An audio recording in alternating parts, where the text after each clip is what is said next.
guys, welcome back to our channel. So this is the 4th episode of our love story. I know you guys are eagerly waiting for it. We are so excited to record this as well. Let's just see a small recap of what we told in the last video, where we left the video. So the last thing I told in the video was I was slowly falling for him. So in this episode, I'm gonna explain that to you guys, because in the previous 2 episodes I've been telling you guys that I was chasing him away, I was ignoring him. And so some of you asked me if I was not interested in him, how did we get together and how did we come till marriage. So I want to make it clear that it's not that I was not interested in him. I was completely interested in him. I was completely impressed and I was totally attracted to him. All that was there. But as a girl, you cannot just, accept someone's approach as soon as they, come and talk to you, or as soon as they do sweet things to you.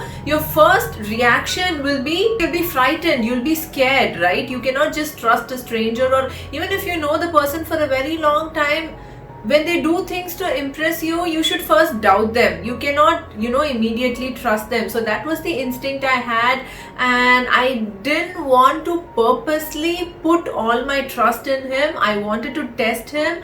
I wanted to make sure that, he completely deserves me and he's worthy of all my trust and love and whatever it was.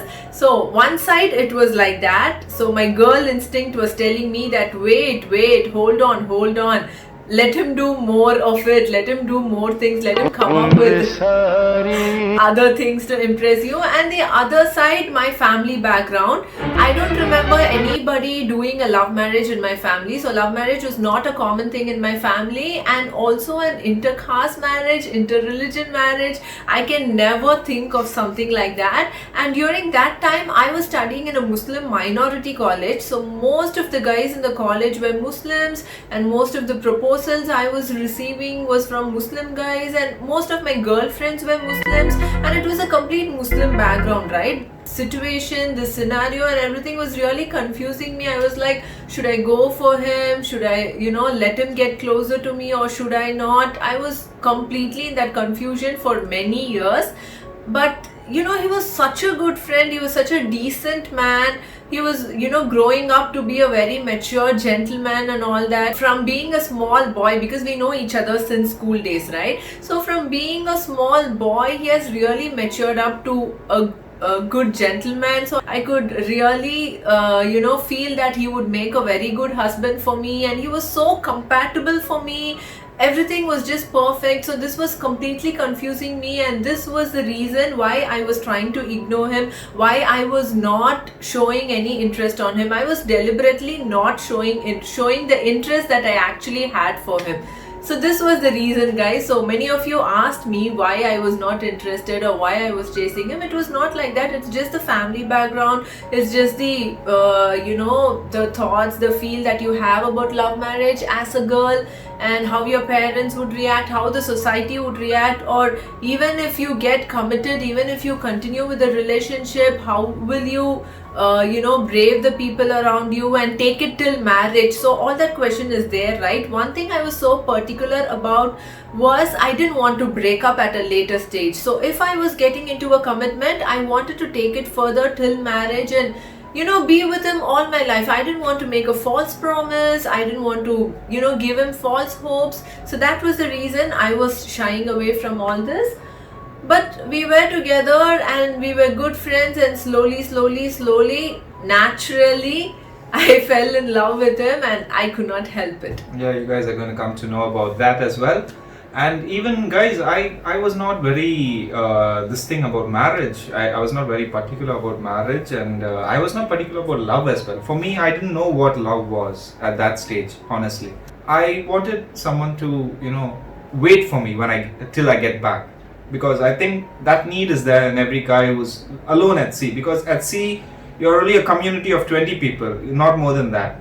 And so when you come back, how long can you speak to that same crowd? So it's not like you can get to talk to someone. You need someone back home waiting for you. That's a nice feeling, when you get a letter from your loved ones. It's different. Of course, parents are always there. I'm not saying no, but someone who's reassuring that they are waiting for you to come back safe and sound, and that really pushes them to be safe on board, not to take too much risks and all that. And you would have seen in the love story episode 2 the accident that he met with that completely changed his perspective about life and love, right? Yeah. Anyways, coming back to this point where I wanted to actually get to know her really well, because marriage and love are way out of my reach. I was not that matured for it, honestly, and I told her that also. All boys are at that stage. Boys don't think about marriage. Yeah, we thought about our career, we know the world, and yes, I told her honestly, I don't know what love is, but I want to be there for you. When you need me, I want to be there for you, and I want to be like the person whom you think about, and I want to make you feel really special. That was all that I thought about. So I'll actually tell you guys the moment when I actually fell for her. Honestly telling, we started going out on dates, and we went to several restaurants. I didn't know much about food because I was not exposed to the world, because hostel food was always there, mom's food was always there, and I enjoyed that. So when I started going out to restaurants and all that, I cannot forget this name, this place. It's Rainforest. It's in Adayar, just around that turn. I think now they changed the name into something else, right? Jungle something. I'm not sure. So those days it was a rainforest. Okay, so they had this chicken burta over there. This dish with butter naan and all that. Oh God, it was out of the world for me, and I totally loved it. And she was there to choose those things for me, because when I see the menu card, I've never read these names before. Honestly, guys, I'm telling you, out of school, out of college, into he never used to go to restaurants during his school or college days, and then he went on board, he started to sail. But my parents always used to take us to different restaurants, so I actually know which food would taste good at which restaurant, the cuisine and all that. But he had no idea about that, so he used to thoroughly enjoy all the dishes that I order for him, the different kinds of cuisine. We go to different kinds of restaurants, almost all the restaurants in the city I think we've been to. So it was really nice. So way to a man's heart is through his stomach, right? So you guys know that already. So she nailed that one, right? And second thing was, over a period of time, the money, the more restaurants you go, the more places you go, the more shopping you do, the money comes down fast. And no matter how much you have, it just melts. So this one he always used to tell me. I noticed that my purse was getting empty in no time, and the auto fare, the transportation, other means of transportation, everything was expensive. At that time, I felt like it was too much. And he was not a third officer yet, right? Yeah, he finished his cadetship. Cadetship was for 2 contracts, and he completed his exams also, but he was waiting for the promotion. So there was this particular time when I told her, see, we are losing a lot of money, and I don't think I can handle money. They say it's slipping through your fingers. So I said, why don't you handle the money? And I gave her a particular amount of money. I think he gave me 10,000 or something. Oh, I didn't want to tell that. Okay, I gave her 10,000. Okay. Yeah, she wants to tell everything to her subscribers. Mama, sorry, Mama. Okay, so that was all the money he had with him. No, I saved it up. Others was my mother, because she's very good at handling money. But then, we can't. He didn't have a separate account, or he didn't have a separate ATM card. No, I had a HSBC account. But that was handled by your parents. Yeah, my right? mom had the card. Yeah, it was handled by his parents, and he didn't want to tell them that we were roaming around the city like this, and he had to spend a lot of money. Obviously, any parent would be concerned about that, city right? life is different, and I think for my parents it's a little like if we go to a restaurant, we'll be spending a minimum of like $300 or $400, which is actually too much when compared to the town life or life in Eluru, because that is a lot of money, but in city it is nothing, right? $300 or $400. So it was just slipping out of his hands, and he cannot withdraw any more money from his account. So he said, okay, from now on you handle the money. He always wanted to take me to places, take me to restaurants to make me happy, right? So he gave me the money. So you handle the money, and you decide where to go and how to spend all of this. Okay, the moment I did this, everything changed for me. we stopped going in autos, we stopped using taxis or anything like that way. Only public transport. I didn't really want to ask anything about his financial status. I didn't even know how much he was earning at that point of time, because we were still like friends, right? Like, we were not in a relationship that time. We were dating and we were happy with each other. It was like that. So I didn't really get involved in the financial part of his life. I didn't ask him anything about his salary, his career, his profession. I never used to get involved there. So when he himself told me that you need to handle the money from now on because I'm not able to do that, then I said, okay, fine. What's wrong in that? He's just asking for some sort of a favor, and we both are the ones going out, and I was still in college, right? So I was still in college. I was not earning anything. So this part was exciting for me as well, you know, like asking me to handle the money. Every girl loves to handle husband's money, right? Like, okay, even if it's boyfriend's money, yeah. So every girl loves to handle money. So I was very happy about that. You know, it was a responsibility given to me. So I was happy about that. And then what happened, when he handed over the money, the very next day when we went out, usually we used to take a taxi to go from one end of the city to the other end, and the taxi alone will cost us like $400. So I was not keeping track of all this because he used to, you know, take care of the expenses. He wouldn't let me spend. I used to get pocket money from my parents, and whatever I got, I spent all that. So he never used to let me spend so much. So he used to take care and pay the bills, you know, even before I could offer. So it was like that. So the next day I realized that he was booking a taxi and the taxi charge was $400, and I need to, you know, give the money from my purse, right? Although it was his money. So I was like, $400 for taxi? No way, I'm not giving this money for the taxi. Let's take a bus. So we took an MTC bus and we went wherever we wanted to go, like to Adayar, Besanagar. So we traveled by MTC bus, and it was not too difficult. I was used to traveling by bus. I was going to college by bus, so it was not difficult for me. And he was a hostelate. It was not difficult for him. So we said, what the hell? Who should we travel for, like by car and all that? Who are we trying to show? I know who are we trying to impress and all that. This is our life. We are from middle class families. We have a public transport. We are happy to travel and comfortable, so let's take the public transport. So we used to go like that. Okay, so these are all the bus pictures that you're going to see. Oh my god, you have a collection of bus pictures. Yeah, all the pictures that she took in the bus. How many GB of pictures you have totally? 48. 48 GB, that's all? Yeah. Apart from videos, I guess, I'm not sure. So for anything that I speak in the video, he'll come up with a picture. So it was good, right? Collecting pictures during the time. So if you guys are in love, please do take a lot of pictures. Take a lot of pictures, yeah. And try to store it in cloud so that you don't lose them. That's another good advice. Yeah. So what happened was, over a period of 3 months before I could get back to sea, she managed to still go out with me, and she never said the money got over. And I was waiting. If I hold the same money in my hand, it would last hardly a week. I know, I think he had already spent 10,000 or something in 2 weeks, and only after that he gave another 10,000 to me. And at the end of 3 months, I still had a few thousands with me. Mama, sorry, ma. Stop your confessions. You're confessing my crimes. Okay. So that happened, and you need money when you're dating and all that. Yes. So anyway, so that happened, and at the end of 3 months, she actually gave me back 3,000 from that 10,000. I was so shocked. I was like, how did you manage to, you know, manage all this for 3 months and still you have money left with you? I was totally impressed with that, and I said, if I'm ever getting married, she is the one.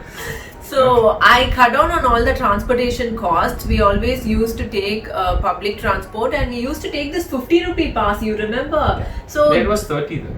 Yeah, those days we had a 30 rupee pass. So in the morning, if you take the 30 rupee pass, you can travel anywhere within the city for the entire day. So we need to take one pass for each of us, that is for 60 rupees. So one full day we would have spent only 60 rupees for transportation. We would have roamed around the entire city in MTC bus. So the transportation was covered, and whenever we wanted to go to restaurants, we only go to, like, you know, standard restaurants, but you know, which was not too expensive like 5-star hotels. So we went to standard restaurants, and the bill was, I'll see to it that the bill was 350 or less than 350. It won't cross that. So then what else? So that was a big plus point. And any juice, we don't have it at restaurants because the cost will be higher, right? So we go to juice shops or tea shops and we have juices there. So one juice would cost only about 25 rupees back then, 25 or 30 we knew rupees. a famous shop. Yeah, in our like, place. yeah. So we had a favorite juice shop that Anna, he knew us. So even the most expensive juices like the butterfruit milkshake, I always order butterfruit milkshake. Even that he would give it for 30 bucks or something. So Yeah, very special for Yeah. our Anna ordered making the special butterfruit. Yeah, he'll add extra nuts to it, extra syrups to it. So he Cherries. used to really make it special for us. So it was like, so we saved a lot of money and all that, and he was completely Impressed. Yeah. So and that's the bowled time I over. decided, like, no, this girl is the one, and there's no other alternative. If you're ever getting married, she's the one. So I said, let me give my best. It's her choice eventually going to be. I'm not going to force her into it. And thank God she did not watch this Arya movie, because all the time she was telling me, I hate you. If I do something good, she'll say, I hate you. Without even watching the movie, right? Yeah. And recently when I watched the movie, I was like, what the hell is this? How did they even get our stories Thank scripted God like she this? didn't watch that movie. Whenever he said I love you, I cannot say anything, like I cannot say I love you too. So I had to say something, right? So I'd say I hate you. And he'll be happy with the answer. He won't I'll force be like, me yes, to it's say. working. Yeah, But she he'll be didn't like, realize okay, it. something better than nothing. At least you're able to say I hate you. At least you're able to say something, feel something about my love. So that the was same dialogue. I hope they don't claim copyrights on my life. I know, seriously. Now it might sound like we are lying, but seriously, this She was had 10 no years idea about back. the movie. So I used to always tell him, I hate you, and he used to love that. He was like, okay, yay, this girl at last hates me at least. So when we used to talk on the phone, hey, you forgot to tell. Tell what? Tell me that you hate me. Oh, I hate you, Danton. Cut the call. And that's how she, cuts the call and all that. So Hang up the phone. Our dates were like this, guys. Going in MTC buses, going out to buy leggings for me. Some, if I want a matching legging for a kurta, I would take him out because he's too patient with shopping. He'll take me to any number of stores to get the perfect color match that I want. I remember one scenario.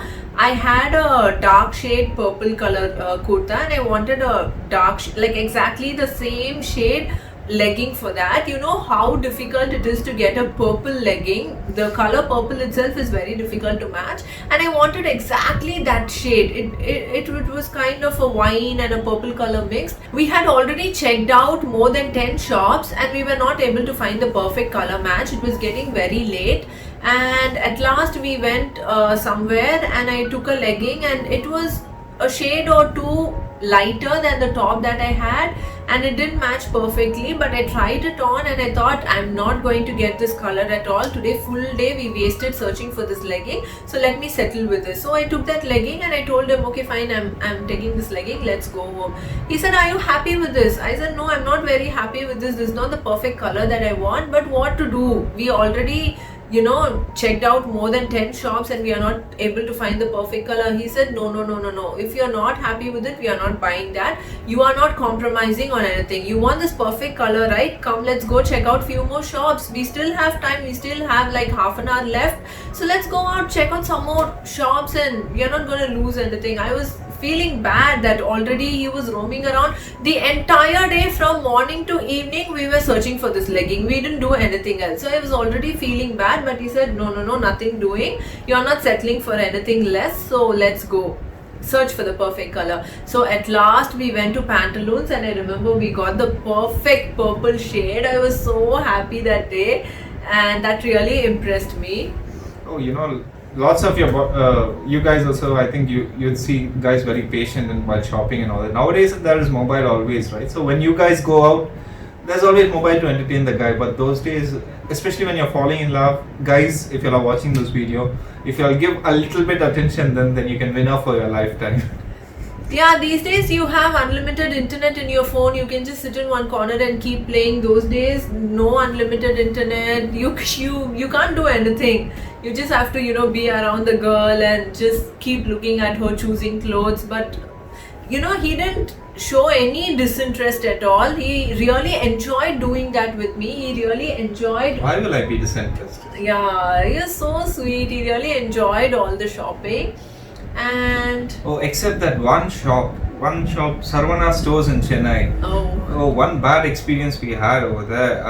I don't know how you girls manage to be the only girl in amidst all the guys. Like when you go to Tinagar and all that, it's flooded with men, and if you're the only girl over there, I don't know how you feel. But I've seen a lot of girls, they just walk through all the men and they just go. I don't know how you girls do that, but we have to, right? yeah, you girls really hats off to you all. Once studying in a boys' school, boys' hostel, again boys' college, boys' hostel, I was not used to this Boys' career. crowd of girls, like girls together. So this one occasion when we went to Sarvana Stores, yeah, I was walking behind her and I didn't realize that I went into the ladies section. So men were allowed, but then she just caught my hand and she pulled me in. So It was a ladies' makeup and accessory section exclusively for ladies. So only ladies were there, not many men were there. yeah, hardly one. No man. I didn't Yeah, find any men yeah. on that particular day. For an instant, I felt very insecure. Like I was. Actually, he had just got down from his ship, so he had long hair and he had become very fair because of the climate conditions abroad. He had become really fair and he was looking like a foreigner. So that is why all those girls were staring at him. As soon as he entered the room, everybody started staring at him because the place was almost empty and no other man was there. And he felt really awkward and he started shivering. Yeah, I kind of panicked over there. Yeah. And I was like, let's get out of here, it's not safe, because everywhere I can see eyes staring. He started to say it's not safe. I just told her, please get me out of here, I'm not feeling secure. For the first time in my life, I felt what a girl can feel actually. Every time, every day, Amidst- wherever we go. Amidst all the guys, I think, I don't know how you girls manage, especially with men who can turn into monsters out there. But it is a scary feeling. Yeah, so all these were some pretty good experiences we had during our dating times.